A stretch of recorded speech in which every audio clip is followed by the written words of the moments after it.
22 जनवरी 2025 को जलगांव, महाराष्ट्र के पास एक दर्दनाक हादसा हुआ जब पुष्पक एक्सप्रेस में अचानक भगदड़ मच गई, जिससे कई लोगों की जान चली गई और बहुत से लोग घायल हो गए।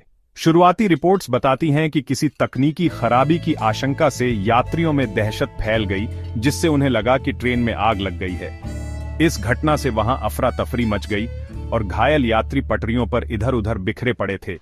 उनका सामान उनके आसपास बिखरा हुआ था। पुष्पक एक्सप्रेस के यात्रियों के लिए दिन की शुरुआत आम दिनों की तरह ही हुई, जिनमें से कई त्योहारों के बाद घर लौट रहे थे। सुबह लगभग 6:30 बजे ट्रेन अचानक जोर से हिली और ट्रेन के नीचे से अजीब आवाजें आने लगीं। इन अजीब आवाजों और ट्रेन के अचानक रुकने से कुछ डिब्बों में यात्रियों के बीच डर फैल गया। अफवाहें फैलने लगीं। आग लगने या ट्रेन के पटरी से उतरने की खबर आग की तरह फैल गई। अपनी जान को खतरे में देखकर लोग चलती ट्रेन से कूदने लगे। घने कोहरे में जो उस इलाके में छाया हुआ था, चारों तरफ चीख पुकार मच गई और अफरा तफरी का माहौल बन गया। लोग अपनी जान बचाने के लिए भाग रहे थे। चलती ट्रेन से कूदने की वजह से कई लोगों की जान चली गई। ताजा रिपोर्ट्स के मुताबिक 15 यात्रियों की मौत हो गई और 50 से ज्यादा लोग घायल हुए, जिनमें से कुछ की हालत गंभीर है। इमरजेंसी रेस्पॉन्स टीमें, जिनमें स्थानीय पुलिस, फायर सर्विस और मेडिकल कर्मी शामिल थे, मदद के लिए घटनास्थल पर पहुंच गए। घायलों को तुरंत जलगांव और आसपास के अस्पतालों में ले जाया गया। मेडिकल टीमें घायलों का इलाज करने में जुटी हुई थीं। कई गंभीर मामलों में तुरंत ऑपरेशन करना पड़ा। बचाव और राहत कार्यों में मदद के लिए एनडीआरएफ की टीमें भी तैनात की गईं। कई एजेंसियों के साझा प्रयासों से हालात पर काबू पाया गया और यह सुनिश्चित किया गया कि घायलों को समय पर इलाज मिले। इस घटना के बाद रेलवे अधिकारियों ने तुरंत बयान जारी करके इस हादसे पर दुख जताया और मृतकों के परिवारों के प्रति संवेदना व्यक्त की। उन्होंने पुष्टि की कि घटना के असली कारण का पता लगाने और किसी भी लापरवाही या तकनीकी खराबी की जांच के लिए एक जांच शुरू कर दी गई है।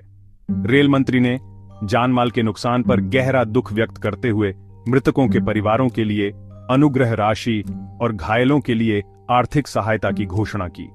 मुआवजे के पैकेज में मृतकों के परिजनों के लिए एक बड़ी राशि और घायलों के इलाज का खर्च शामिल है। महाराष्ट्र सरकार ने भी पीड़ितों और उनके परिवारों के लिए आर्थिक सहायता की घोषणा की। मुख्यमंत्री ने शोक संतप्त परिवारों के प्रति एकजुटता व्यक्त की और उन्हें राज्य सरकार की ओर से हर संभव मदद का आश्वासन दिया। जलगांव ट्रेन हादसे की जांच चल रही है। अधिकारी इस दुखद घटनाओं के क्रम का कारण समझने के लिए कई पहलुओं की जांच कर रहे हैं। शुरुआती जांच से पता चलता है कि किसी एक कारण के बजाय कई कारणों के मिलने से यह दुर्भाग्यपूर्ण घटना घटी होगी।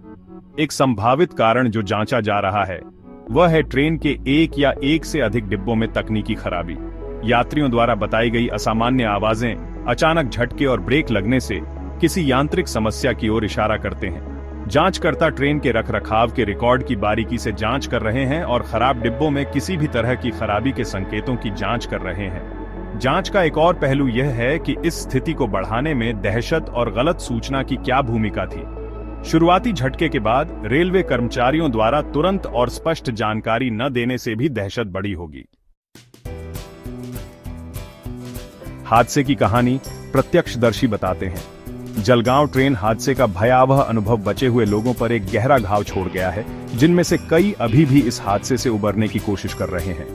प्रत्यक्षदर्शी बताते हैं कि ट्रेन के डिब्बों में किस तरह अफरा तफरी और भ्रम का माहौल था। एक बचे हुए व्यक्ति ने उस पल के बारे में बताया जब डिब्बे में दहशत फैल गई। एक जोरदार धमाका हुआ और ट्रेन जोर से हिलने लगी। लोग चिल्लाने लगे कि आग लग गई है और हमें बाहर निकलना होगा।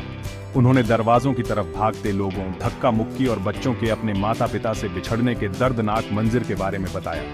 एक और यात्री जो ट्रेन से कूदते समय घायल हो गई थी ने बताया कि घने कोहरे से स्थिति और भी भयावह हो गई थी। उनकी कहानी बताती है कि यात्रियों में कितनी बेबसी और निराशा थी, जिससे उन्हें जानलेवा फैसले लेने के लिए मजबूर होना पड़ा। वापसी सामान्य स्थिति की ओर, ट्रेन सेवाओं की बहाली। जलगांव ट्रेन हादसे के बाद प्रभावित रास्ते पर ट्रेन सेवाओं को अस्थायी रूप से रोक दिया गया, क्योंकि अधिकारी बचाव कार्य और पटरियों को साफ करने पर ध्यान केंद्रित कर रहे थे। इस रुकावट से यात्रियों को काफी परेशानी हुई, जिनमें से कई अलग अलग स्टेशनों पर फंसे रह गए। रेलवे अधिकारियों ने स्थिति को सामान्य करने के लिए कड़ी मेहनत की। इस काम को तेजी से पूरा करने के लिए अतिरिक्त कर्मचारियों और संसाधनों को लगाया गया। फंसे हुए यात्रियों के लिए वैकल्पिक व्यवस्था की गई, जिसमें ट्रेनों को दूसरे रास्तों पर भेजना और उनके गंतव्य तक बस सेवाएं प्रदान करना शामिल था। घटना के 24 घंटों के भीतर प्रभावित रास्ते पर ट्रेन सेवाएं आंशिक रूप से बहाल कर दी गईं, कुछ प्रतिबंधों के साथ। अगले कुछ दिनों में ट्रेन सेवाओं की पूरी तरह से बहाली होने की उम्मीद है, क्योंकि इंजीनियर पटरियों की सुरक्षा और मरम्मत सुनिश्चित करने के लिए लगातार काम कर रहे हैं। जनता का गुस्सा और जवाबदेही की मांग। जलगांव ट्रेन हादसे ने पूरे देश को झकझोर कर रख दिया, जिससे दुख, गुस्सा और आक्रोश की लहर दौड़ गई। सोशल मीडिया पर पीड़ितों के प्रति संवेदना और उनके परिवारों के साथ एकजुटता के संदेशों की बाढ़ आ गई। नागरिक समूहों और कार्यकर्ताओं ने कई रेलवे स्टेशनों पर विरोध प्रदर्शन किए, अधिकारियों से जवाबदेही की मांग की और कड़े सुरक्षा नियम लागू करने का आग्रह किया। उन्होंने इस हादसे के लिए जिम्मेदार किसी भी चूक का पता लगाने के लिए पूरी जांच की मांग की और लापरवाही के दोषी पाए जाने वालों के लिए कड़ी सजा की मांग की। इस घटना ने भविष्य में ऐसी दुर्घटनाओं को रोकने के लिए मजबूत सुरक्षा नियमों, प्रभावी भीड़ प्रबंधन रणनीतियों और स्पष्ट संचार माध्यमों की आवश्यकता पर प्रकाश डाला। न्याय की तलाश और सुरक्षा सुनिश्चित करना, जांच और भविष्य के कदम। जलगांव ट्रेन हादसे के बाद अब ध्यान इस दुखद घटना के कारण बने घटनाओं के क्रम की पूरी और निष्पक्ष जांच करने पर है। जांच करने के लिए रेलवे विशेषज्ञों, तकनीकी विशेषज्ञों और कानून प्रवर्तन अधिकारियों वाली एक उच्च स्तरीय समिति बनाई गई है। जांच में मौजूदा सुरक्षा नियमों, भीड़ प्रबंधन प्रक्रियाओं और संचार प्रणालियों की भी जांच की जाएगी, ताकि किसी भी कमी का पता लगाया जा सके और सुधारात्मक उपाय सुझाए जा सकें। समिति की सिफारिशों के आधार पर रेलवे अधिकारियों से उम्मीद की जाती है कि वे कई सुरक्षा सुधार लागू करेंगे, जिसमें सिग्नलिंग सिस्टम को अपग्रेड करना, संचार नियमों को मजबूत करना और नियमित सुरक्षा अभ्यास करना शामिल है, ताकि कर्मचारियों और यात्रियों को आपात स्थिति से प्रभावी ढंग से निपटने के लिए तैयार किया जा सके।